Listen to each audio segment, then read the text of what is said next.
নমস্কার বন্ধুরা, good morning. কেমন আছো তোমরা সবাই? আশা করি সবাই ভালো আছো, আমরাও ভালো আছি। তো মৌমিতার সিম্পল লাইফস্টাইল পরিবারে তোমাদের অনেক অনেক স্বাগত আর অনেক অনেক ভালোবাসা জানিয়ে আজকের ব্লগটা শুরু করছি বীরভূম জেলার একটি ছোট্ট গ্রাম থেকে। আর আমি সকালে এই যে ভেজানো ছিল মটর আর আলু দিয়ে দিলাম, এটাতে দিয়ে এবার সেদ্ধ করতে বসিয়ে দেবো মুড়ি খাবারের জন্য। আর উপরে একটু সাদা তেল ছড়িয়ে দিয়েছি, কারণ যদি ঢুকে যায় না ওই সিটির মধ্যে বাস্ট করবে না। তো চলো বন্ধ করে নিই এটাকে। আর দেখো এখানে আমাদের জমি থেকে পিড়িং শাক নিয়ে এসছে, কি সুন্দর হয়েছে দেখো, টাটকা টাটকা পিড়িং শাক আমাদের জমিতে হয়েছে, তুলে নিয়ে এসছে বর। আর মেয়ে এই ঘরে পড়াশোনা করছে সকালে উঠে, ওই দেখো পড়তে দিয়ে দিয়েছি ওকে, আর আমি ওগুলো করছি। তো চলো দেখতে থাকো আমার ব্লগটা। দেখো দুধ দিতে এসেছিল, দুধ নিয়ে নিয়েছি আমি, আর এটাকে ফ্রিজে ভরে দেবো। রাখি, ঢাকাটা নিয়ে আসি আর ফ্রিজে ভরে দিতে হবে। তো দেখো এখন কাজের দিদি এই যে শাকটা বানিয়ে দিচ্ছে, খুব সুন্দর করে শাক বানায় দিদি। তো এটা হচ্ছে পাকা গিন্নির কাজ।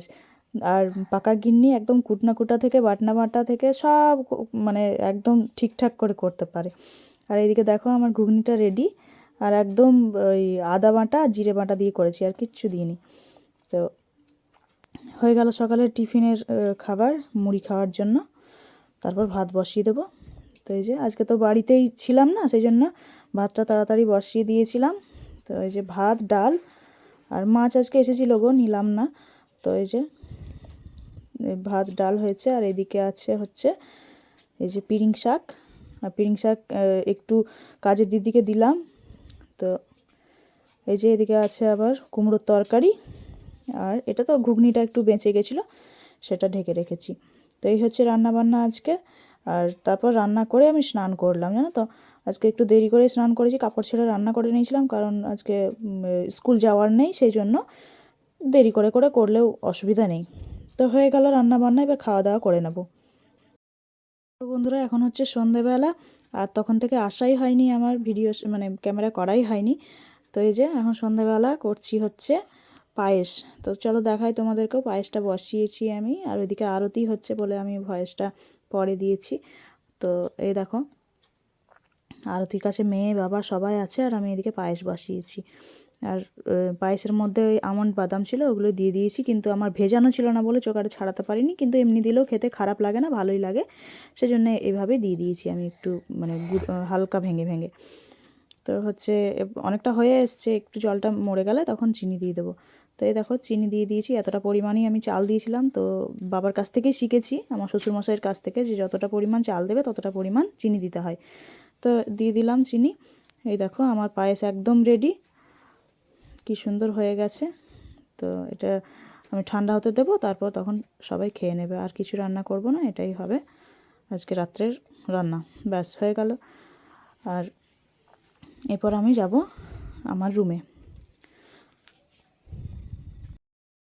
বন্ধুরা আজকে বেশি শ্যুট করতে পারিনি ভিডিও, তো যেটুকু করেছি ওইটুকুই কালকে তোমাদের কাছে আপলোড করব, তোমরা দেখো অবশ্যই। আর আমরা মা মেয়েতে এই ঘরে এখন 6:30 বাজে, 6:30 না 6:35। তো এবার এলাম এই ঘরে পড়তে বসাবো, এই যে মেয়ে খাতা পেন নিয়ে রেডি, তো পড়তে বসাবো। আর দেখলে তো পায়েস করা হয়ে গেছে, দেখাবো তো।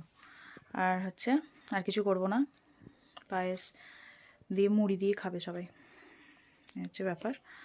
তো আজকের ভিডিও এখানেই শেষ করছি। ভালো থেকো সবাই, সুস্থ থেকো, সাবধানে থেকো, আর আমার ব্লগটা দেখো, পাশে থেকো। ভালো লাগলে লাইক কমেন্ট শেয়ার করো, আর যারা নতুন আছে চ্যানেলে অবশ্যই সাবস্ক্রাইব করে দিও। আর যদি কোনো ভুল ত্রুটি হয়ে থাকে তো অবশ্যই ক্ষমা করে দিও, নিজের ঘরের বোন মেয়ে সব ভেবে। তো টাটা।